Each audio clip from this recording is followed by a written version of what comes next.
So that's pretty much for him. Like, I'm totally done with him. I'm spiritually divorced from him. I moved on with my life. I'm waiting for my alimony. I'll never encounter him ever again in no more lifetimes because I want it that way. Like no, no, no, no, no. And that's it. Now, once I am in union, meaning I come together with a divine masculine and we actually live together and are working together in partnership, building a life together. That's union.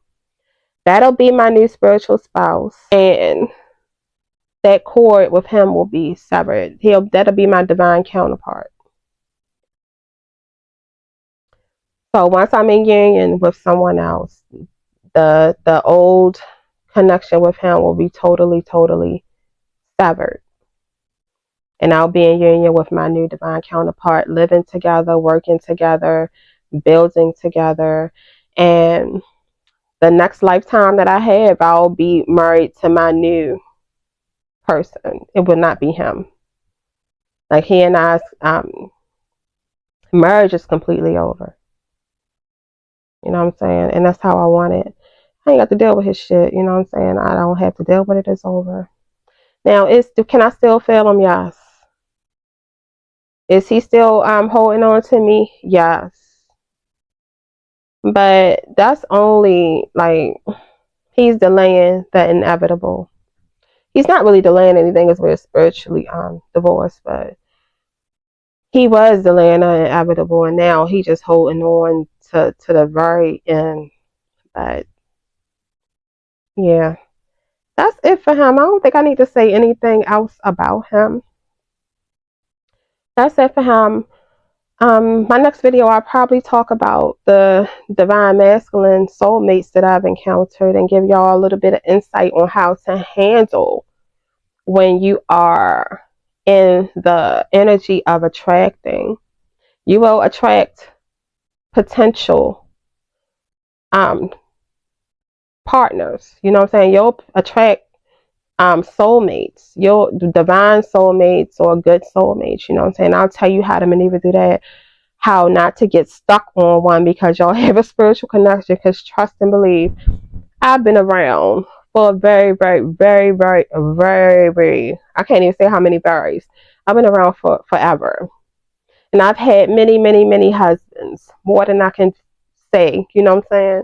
And I have many soulmates, you know, so I'm gonna talk about how you can, you know, wisely maneuver through the soulmates that you attract and not get stuck. You know, not settle, not put up with shit because you think, oh, we have a connection. Trust me, there are many more where they came from. Now, if you're married to them, or if they're your spiritual spouse, and of course, like I said in the very first video, there's a lot of rules.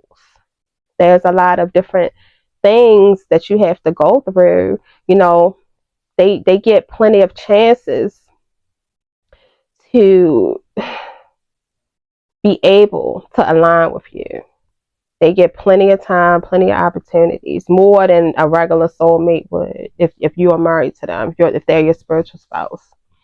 But my spiritual spouse in particular, like, he did nothing to align with me. Like, before I even started my YouTube channels, before I started my platforms, before I started my YouTube channel in particular, I was on social media when I awakened and I was dropping gems. One of the main things that I always said was, once you awaken, you have to cut karmic attachments. You can't keep karmic attachments once you're awakened.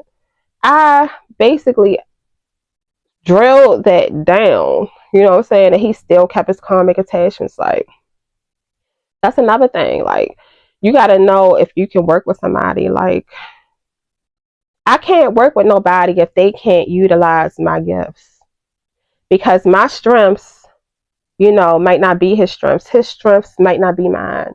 Most of the time, divine masculines are more strong in the material world, building materially, you know, money, stuff like that.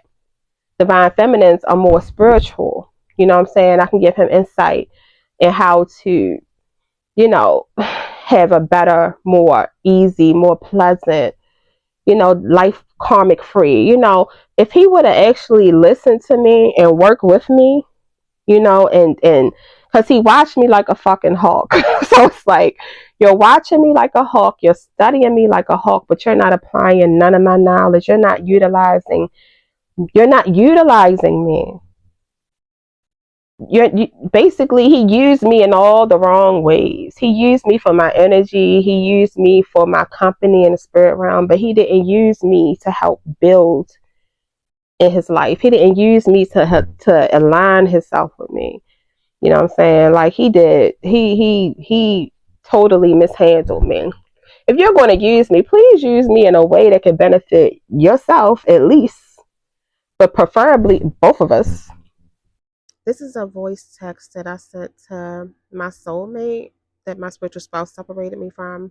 But it was basically telling him how I appreciate how he recognized my gifts from day one, and how my gifts are an asset to my divine counterpart while in divine union, etc. So, yeah, this is basically explaining to give further explanation. One thing that I can say about you in particular is, out of all the divine masculines that I've encountered, you are the one that recognized me. Like, you trusted my intuition.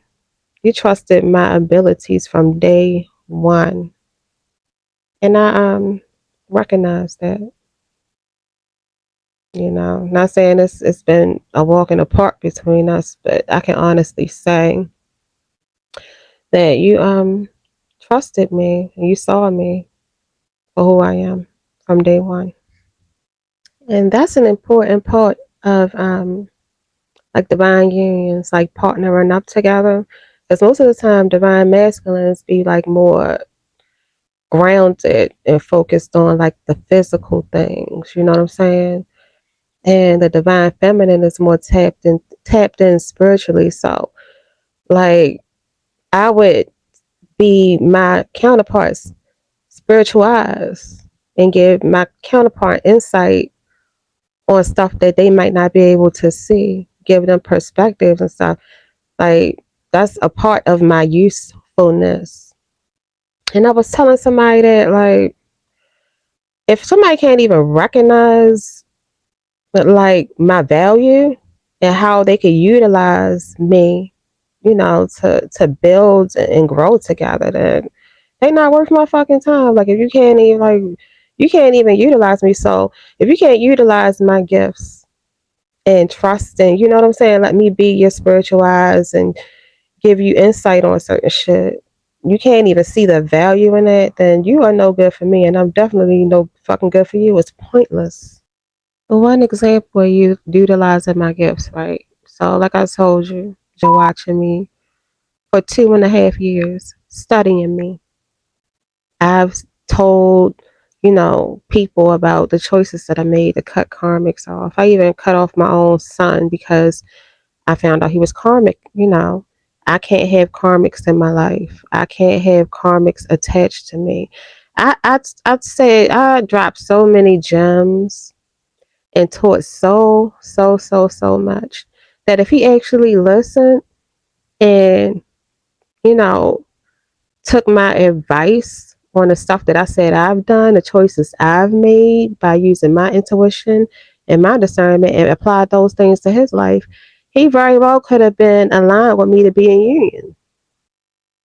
But he stayed stuck in the karmic cycle. Instead of focusing on cleaning his shit up, he was trying to pull me into the karmic cycle with him because he didn't want to feel left behind instead of doing the work.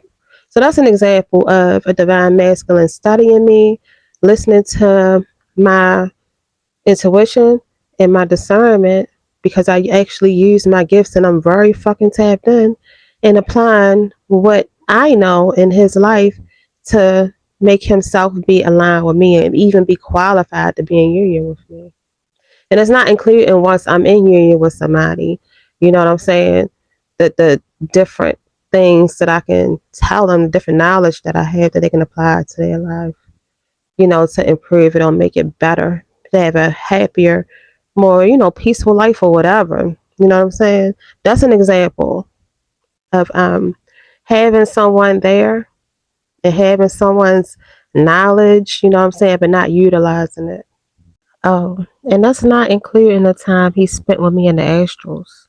He spent plenty of time with me in the astrals from the very first moment we met. Um, I don't remember every time, but I remember a handful of them. Like when he first separated us, and he had me. We was in the astrals together. Um, One time he had it was a whole bunch of people there. His baby mother was there holding the baby. We were like sitting up like on a platform and people were looking up at us in the astrals. I remember waking up out of that one time.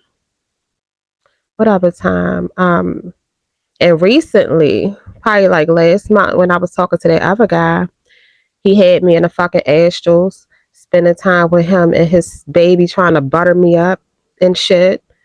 Um, it might have been more than that, but I don't remember all of them. I remember some where I like woke up, in the middle of them, woke up out of them. But he spent plenty of time bonding with me in the astral, so talking to me and spending time with me in the astrals.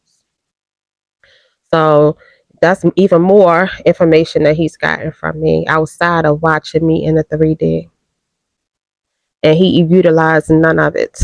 But I'm glad I don't remember. It's probably my protection because I don't feel bonded to him.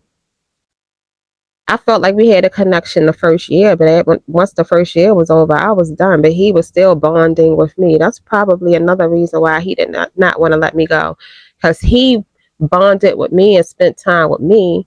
I remember very little of the time we spent together, but he remembers. So he feels like really we've been together every day for the last 2.5 years. When I said they was standing around looking up at us, it felt like we were sitting on our thrones in the astrals.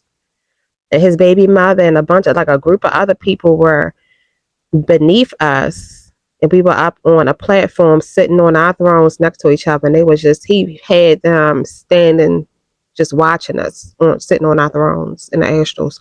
I woke up from that. That was when he first separated us as well. Not too long after he first separated you and I, one morning I had woke up out of that. Like, why would I partner with someone like that? Like, he was more of like a burden than a benefit to me. He benefited me in no fucking way at all. So those are the things that you need to look out for. I don't care if they're your spiritual spouse, a regular soulmate, or whatever. Like, they don't have your best interest in mind, and they're not somebody that you should take seriously.